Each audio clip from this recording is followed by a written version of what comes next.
Hello and welcome to Football League World TV. I'm Billy Mulley and today I'm joined by Marcus Ali to talk through all things Coventry City as we assess whether they should be considered promotion contenders as this championship campaign progresses. Marcus, how are you getting on this morning? Yeah, really well. Thanks, Billy. Nice sort of break in the season to sort of take stock and reflect on what we've seen so far in the Championship at least. And Coventry have been one of my favourite teams to watch, at least since they sort of started playing some really impressive stuff at the start of last season. So glad to be on for this show. Yeah, as you say there, it's a good opportunity to reflect on things, good sort of storylines in the Championship. Coventry certainly being one with a difficult start to the campaign, but certainly picking things up in recent weeks. Any Coventry fans who have any questions or any thoughts on this show, then please let us know. Get in the comments, or any other fans of any other clubs that have seen Coventry play in recent weeks, make sure to also get in the comments. But first of all, Marcus, we'll cast eyes back to the start of the season. I guess drama surrounding the Coventry Building Society Arena and not being able to play home games. It was a difficult start that sort of translated across in the results.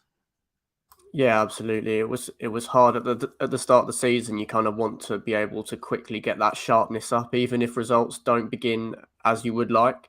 So for Coventry to not have such extended breaks between fixtures and almost felt like pre-season was dragging into the real campaign was really unfortunate. Put them at a disadvantage compared to pretty much every other club in the league, and it was a situation that wasn't really under their control as well. So yeah, a really tough period for the club. Obviously didn't start the season that well either. Sort of took quite a while for them to pick up their first victory, which after some interesting signings in the summer window and the promise that they showed last term must have been really frustrating for supporters that they weren't quite able to build on it and kickstart the campaign how we saw them do it in 2021-22. Obviously, great to see that they've come out the other side of that, but yeah, just a really sort of unfortunate turn of events that seem to sort of stop their momentum. But yeah, credit to them for the way that they've come out the other side of it, and Mark Robins been able to steer the ship through those tricky waters as sort of easily as he seems to always do. And before we go on to recent form, we'll just look at the picture as it sits in front of us. 11th in the table, 2 points off the top six. Do you think they've positioned themselves well going into this international break? We mentioned a difficult start. We mentioned before about this close and competitive championship campaign, but sitting just outside the playoff positions at this point and looking to take advantage of any slip-ups from the teams currently in the top six. Do you think that's a good place to be at this point of the season? Definitely, yeah. 4 wins in a row on the bounce without conceding heading into the break. One weird quirk has been that all 8 of their victories this season have come accompanied with a clean sheet, whether that says something towards whether they struggle to come from behind after conceding or things like that. I'm sure we'll see as the season progresses. But yeah, I definitely think that they are well placed in the table. The gap between sort of 6th place and then being just above the relegation places has been very small for the whole season. It's been such a evenly matched campaign so far. So a lot of teams will be very capable of bridging that gap and potentially taking inspiration from what Coventry have done in the last month or so. The likes of West Brom and Middlesbrough definitely sort of getting going under their new managers. So yeah, I think they are well positioned. Obviously, just the 2 points as well, and with the drop-offs we've seen from QPR and Swansea in the last few weeks, has seen Coventry really put themselves in quite a menacing position with clubs that thought they were in and around that promotion mix now starting to look over their shoulders. So yeah, they are very well positioned, and yeah, it takes some momentum into the break at least. And you say there, momentum into the break. Do you think the international break has come at a really difficult time for Coventry? 4 wins on the spin, you mentioned there, 4 clean sheets against tough opposition as well. Do you think that, Coventry would have wanted more fixtures ahead of this international break, or do you think it's a time for Robins to sit down and continue trying to work his magic? Well, I see both sides to it. Obviously, when you're playing so well and results are going like that, you do not want the season to be paused like it has been. But the amount of fixtures that they have been playing, the schedule that they've had to contend with due to being sort of lagging behind in the fixture list, has put quite a strain on the squad. And I do feel like if that was to continue for another few weeks, we would probably see a drop off. So looking at it in that light, there is a chance that they are quite happy to have a bit of a break and reflect on what they've done well and really fine tuning that ahead of when we come back from the World Cup break. I think one particular bonus as well for them would be that Sweden aren't in this World Cup. Viktor Gyökeres doesn't have the spotlight of the tournament to showcase the ability that he's shown so far this season and beyond for Coventry. So, yeah, I see both sides. They would have liked to, play a few more games and potentially would have backed themselves to break into that top six ahead of the break. But I think if they see it in the right light, which, they've shown a strong mentality throughout the season, then they should be able to use it in their favour. There's certainly a load of different narratives that we could follow going into this show, but I think one that we have to certainly touch upon is the defensive records. You mentioned it there, 4 games, 4 wins on the spin and 4 clean sheets in the process. You knock it back to the last 13 games they've had, and it's 10 clean sheets. Also conceded the fewest in the division. So how impressed have you been with Coventry as a defensive unit? Of course, added Jonathan Panzo in the summer, Cam Doyle as well. It's been, defensive reinforcements, but also Ben Wilson's coming to the side and registered a fair few clean sheets as well. So it's been a all-round team effort. But what do you make of Coventry as a defensive unit so far? Yeah, I've been enormously impressed because I didn't really see it as an area of strength going into the season. I think the way they play as well sort of opens them up to be a little bit more leaky at the back and more exciting going forward. I do think Ben Wilson's easy to say given the numbers that you've just reeled off, but seems to be an upgrade on Simon Moore at this stage of his career, having been a backup option to him for quite a while at the CBS Arena.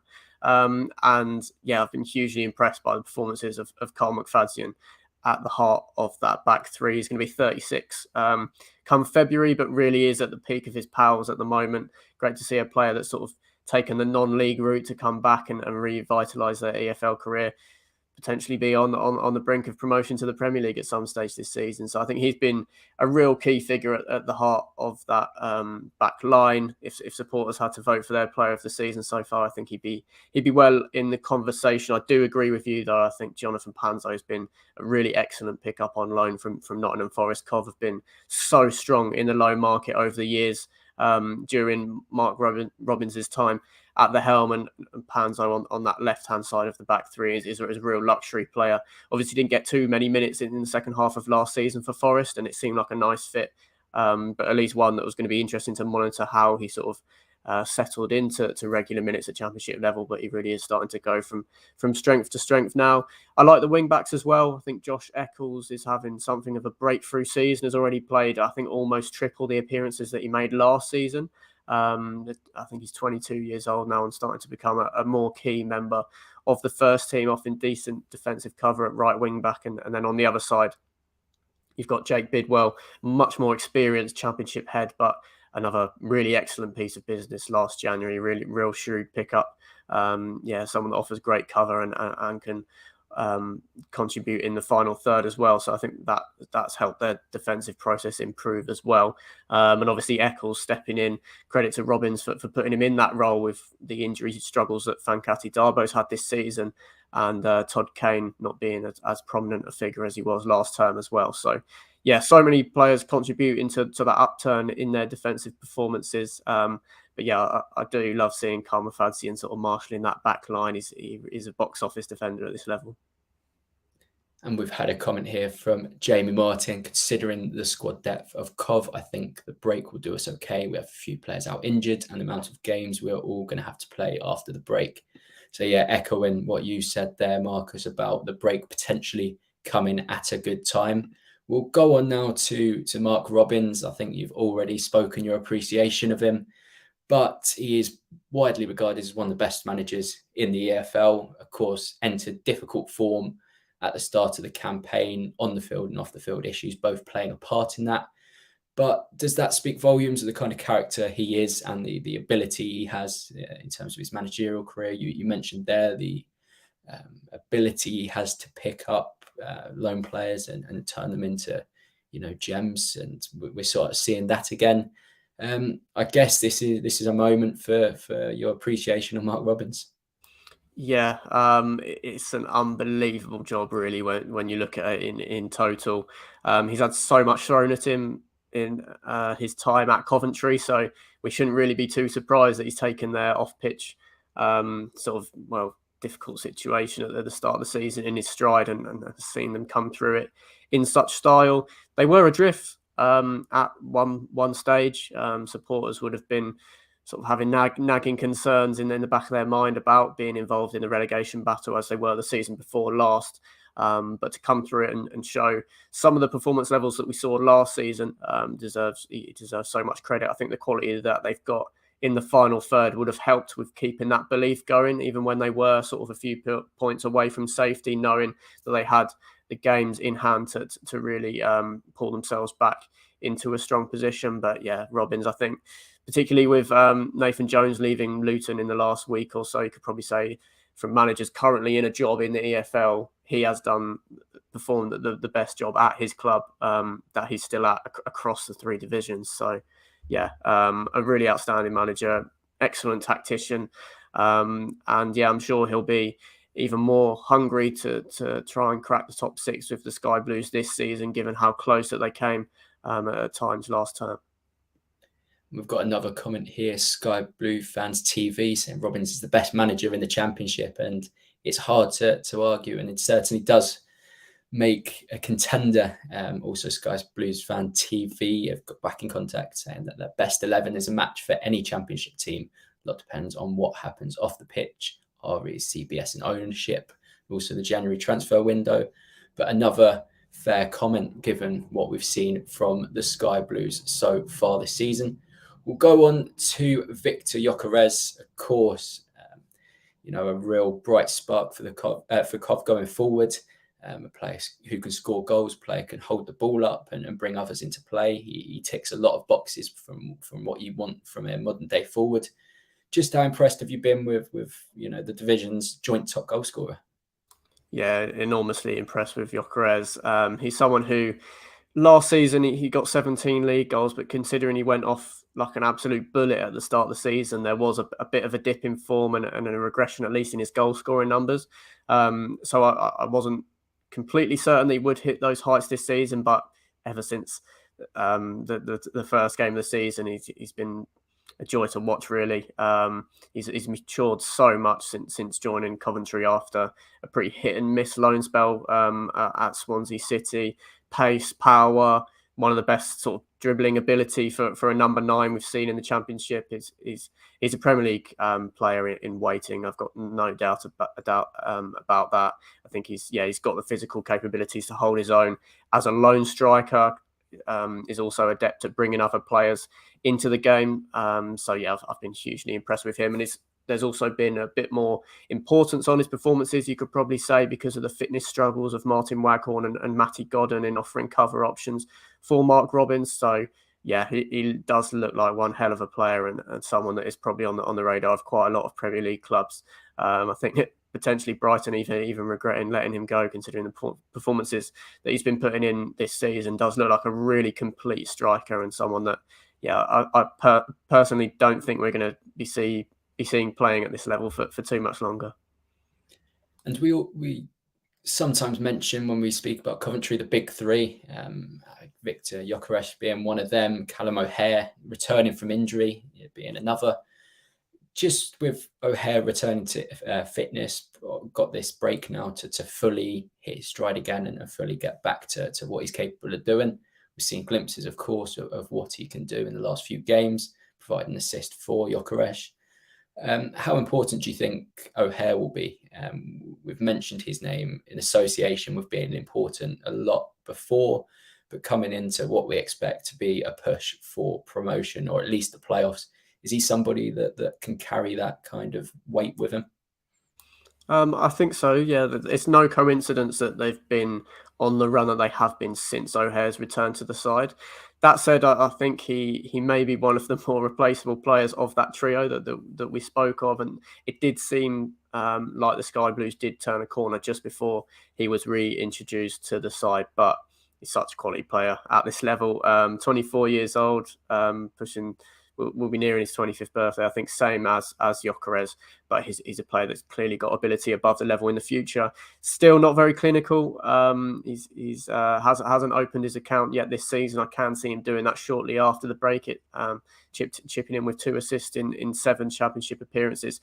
That does seem to be one area of his game that's sort of holding him back before getting potentially a really big move. But I mean, while that keeps him at Coventry City, I'm not sure they'll be too concerned. So yeah, a real luxury player to have at this level, and an upgrade on the other attacking players that Cov were playing in his position before he returned from injury. I think Casey Palmer is someone that we could see a lot more from in the second half of the season, potentially if O'Hare does depart or his influence decreases somewhat. But no, he's has such a huge influence on this Coventry side, both in and out of possession. One of the best, probably pressing forwards in the league.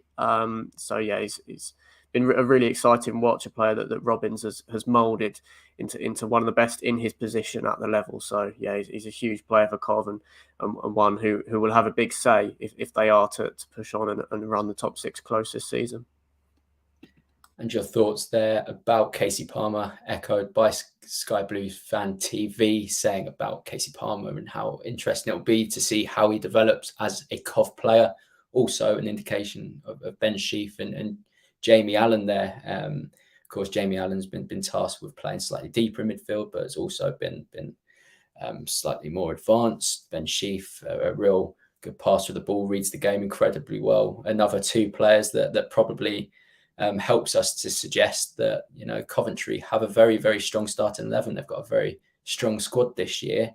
We'll go on to something that may change that, and that's the January transfer window. We mentioned the big 3. There's, you know, obviously going to be interest. Viktor Gyökeres, the way he scores goals, the way he contributes off the ball as well, in terms of his link-up play. He, as you say, is a player of Premier League quality. You've also got Callum O'Hare, who again is a player that potentially could go on and play higher level football, and Gus Hamer as well, amongst a couple of others that probably have the potential to emerge on radars of other clubs. Do you think January is going to be massive for them? Do you think that the month of transfers may dictate what the rest of the season can hold? Potentially, yeah. Cov can't compete towards the top end of the championship financially. And then, yeah, in terms of departures, you do look at those 3 players. I think if they're able to keep 2 of them, they could still have a chance of finishing in the playoffs this season. Gyökeres, for me, stands out as the most important, given, yeah, just the percentage of their goals that he's been contributing, at least in the last month or so as well. I feel like he'd probably be the hardest to replace out of those 3 players. Harmer plays such a specific role for Cov that maybe, yeah, is quite different to other teams in the Championship. If he did go, it would be hard to sort of mould a player to take on the responsibilities that he does for the side. But I think Gyökeres, if they keep him, it's going to be hard to write them off, at least. And they have performed well at times in the absence of O'Hare this season. Potentially money to reinvest, but in January it's always difficult. So yeah, it's going to be interesting to see whether they stay put or not. I mean, all 3 players seem to be completely buying into Mark Robbins's ideas at the moment, and seem very committed to Coventry's bid. But money talks at the end of the day, and Coventry, every club outside the big 6 in England, tends to be a selling club at the moment.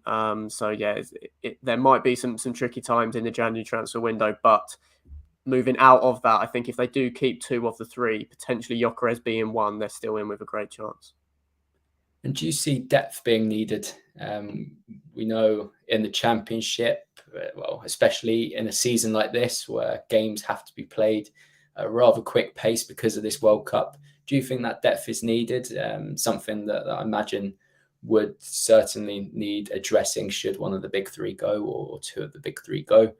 But looking at the current squad without any possible departures, do you think that adding a few more players to well, maybe even 1 or 2 to ensure competition levels are at a high level, do you think that's something Coventry will be looking towards?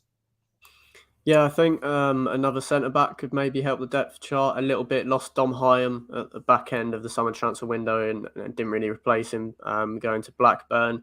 So I think, especially with playing a back three and another option, another player who can cover one of those positions would be healthy for competition for places. Also, left wing back, I worry if Jake Bidwell was to pick up an injury, whether they're able to that their replacement option in that position would be of the same strength. I think that they might suffer something of a downgrade right now if Bidwell was to have a spell on the treatment table. So those two areas to help the depth of the squad. I think in other areas they look quite good.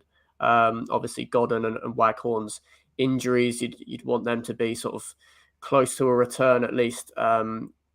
Come January, or they might have to give that something of a rethink. I think in midfield they look very strong, central midfield. So yeah, I think it's a case of quality over quantity. That's been their approach for some years now. So I think there is a way that Coventry can have a positive January transfer window, even if they lose one of those key three players. And I think bolstering depth at centre back and left wing back could be a way to doing that before potentially reacting to a key departure. And last season, of course, we saw that very positive start to the campaign for Coventry. We did see things tail away. They did fall away from that positivity.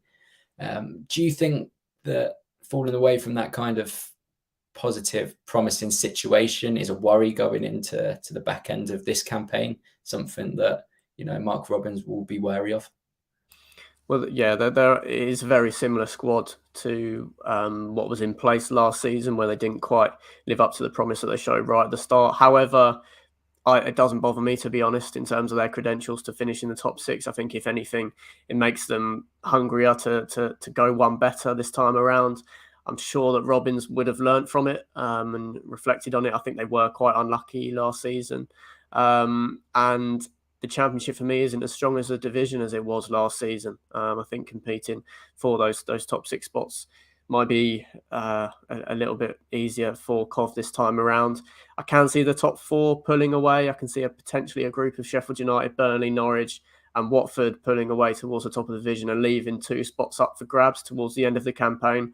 And on current form, at least, you'd say Cov are right up there and well in that mix to fill one of those berths. So yeah, it doesn't bother me the way that they sort of fell away last season. I think, if anything, it gives them a bit more experience to bring into those crunch encounters and yeah, an even greater chance of going one better this season.